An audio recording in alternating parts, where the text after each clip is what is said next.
खोर्धा जिला निराकारपुर सखा संघ क्रीड़ा संस्था अनुकूल 30तम सर्वभारतीय फुटबॉल टूर्नामेंट क्षेत्रवासी डीएवी महाविद्यालय कॉलेज पड़िया सेमिफाइनल मैच अनुष्ठित होती। आज इलाम बजार कोलकाता और यंग उत्कल कटक मध्य मैच अनुष्ठित होता।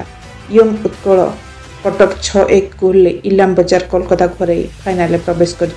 आयोजित कार्यक्रम में संजय कुमार पट्टनायक, इंजीनियर विश्वमोहन पट्टनायक, शिक्षक नेता रमाकांत महापात्र एवं सखा संघ क्रीड़ा संसदर सभापति विपिन कुमार जयसिंह खेलाड़ी मानक अभिवादन ग्रहण करने सह खेलाड़ी को उत्साहित करते। यह अवसर में सखा संघ क्रीड़ा संसदर सभापति विपिन कुमार जयसिंह सभापति एक सभा अनुष्ठित होता। दुई दलर खेलाड़ी मानक उत्साहित करते। ललाटेन्दु रथ, भागीरथी प्रधान, हरिबंधु सिंह, दीपक प्रधान, विभूतिभूषण दास, प्रकाश बलियार सिंह, बालुंगेश्वर बेहेरा प्रमुख सहयोग करते।